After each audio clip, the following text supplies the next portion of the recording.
Magandang hapon sa lahat ng sumusubaybay ng DSWD Virtual Presser. Narito kami muli upang ibahagi ang mga napapanahon at mga bagong ulat. Ang DSWD ay naatasan na mamahagi ng emergency subsidy sa mga low-income families. Kabilang din po sa makakatanggap ng emergency subsidy ay ang mga kwalipikadong pamilya na hindi nakatanggap ng first at second tranche.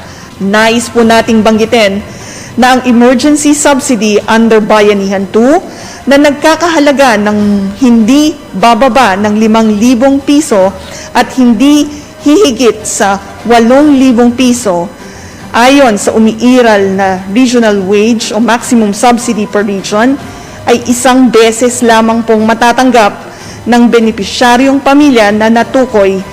At sa ating mga updates, nais po nating ipahayag na ayon sa aming huling tala, umabot na sa higit 43 milyong piso ang naipamahagi.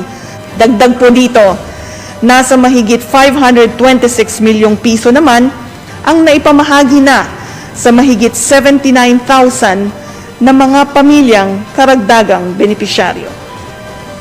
At para sa ating mga kababayan na nagtatanong kung ano na ho ba ang status, nais nating ipabatid na nasa mahigit 86.6 bilyong piso ang naipamahagi na ng DSWD sa pamamagitan ng manual at digital payouts sa mahigit 14.4 milyon na mga pamilyang benepisyaryo.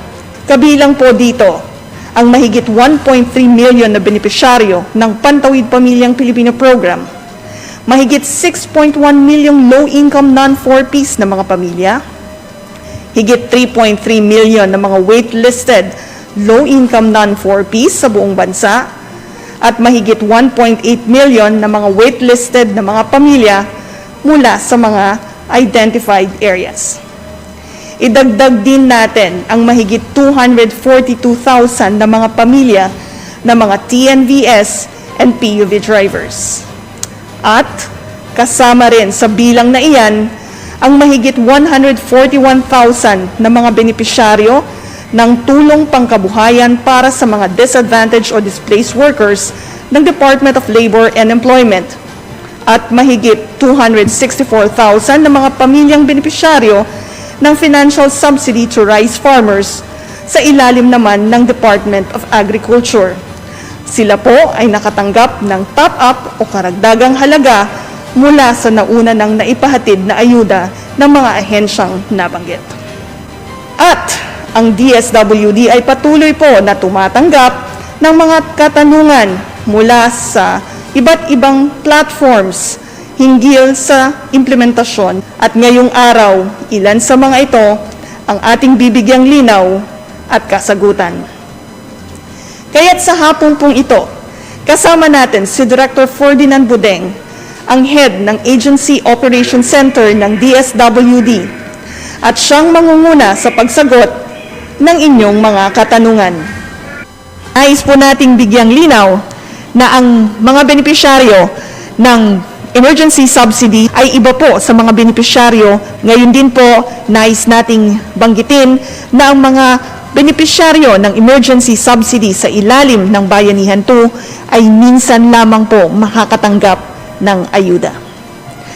At gaya nga po ng ating nabanggit, narito si Director Budeng para maging kasamahan natin o makasama natin siya sa pagsagot o pagtugon sa mga grievances na ipinapaabot po sa aming social media platforms. At para po sa ating unang katanungan mula kay Marilyn Imaysay Ebtilia, DSWD, waitlisted po ako, nakuha ko December 5. Binigyan ako 8,000. Ngayon 16K na sa barangay na hindi, kung hindi pa daw po siya nagreklamo ay hindi maipapabot. Kaya ngayon, buo na. Paano naman daw yung matagal nang naghintay at inabot sila? Paano daw po ba ito makukumpleto, Director Budeng? Magandang araw, Marilyn. Ang pagbibigay po ng ayuda ay base sa ibinigay na payroll ng regional office. Maaring nauna lamang po ang unang bahagi ng iyong ayuda at may susunod pa. nais naming ipaalam na walang binabago ang sinumang nakatalagang gumagawa ng payroll. Kung ano ang ipinasa sa amin ng regional office ay yun lamang ang ginagawaan ng payroll. At maidagdag ko pa, yun po kasing, baka yun pong natanggap ninyo ay parte ng Bayanihan 2. Ang Bayanihan 2 kasi is isang beses lang makakatanggap. So yung mga beneficiaries ng Bayanihan 2 ay isang beses lang. Kung napasama ka sa waitlisted, ay isang beses ka lang makakatanggap. Pero doon sa Bayanihan 1, kung maalala nyo, mayroong first tranche at saka second tranche, 2 beses po na 8,000 ang makukuha ng beneficiary doon sa Bayanihan 1. So maaaring doon ka sa Bayanihan 2 napunta, kaya 8,000 lang ang iyong natanggap. Maraming salamat po, Director Budeng. Susunod po na katanungan. Bakit nagbigay ng Bayanihan 2 gayong hindi pa tapos ang second tranche?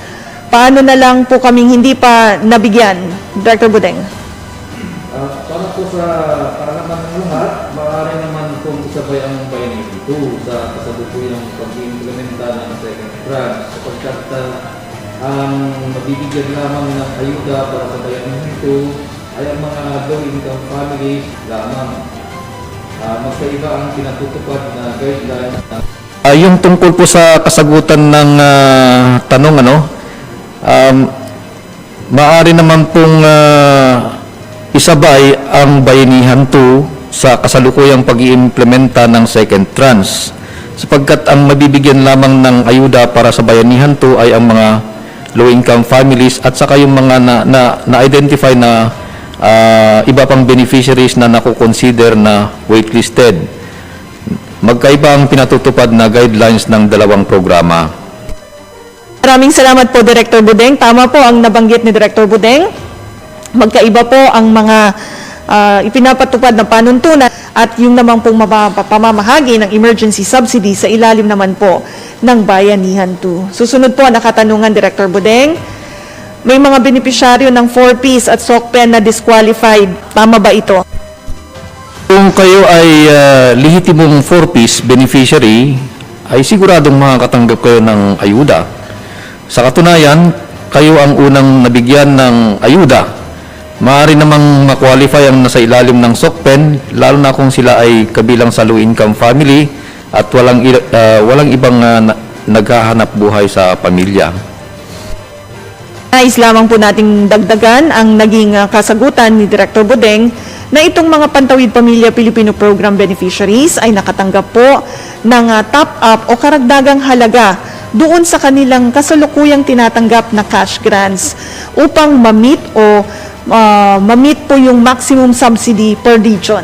So yun po yung naideposito doon sa kanilang mga cash cards. Gayun din po sa nabanggit ni Director Budeng na kung ang isang social pensioner ay kabilang naman sa isang pamilya na low income at na-assess na talagang walang pinagkukuhanan ng pagkakakitaan sa panahon na ito, ang pamilya po na iyon ay makakatanggap ng kanilang ayuda.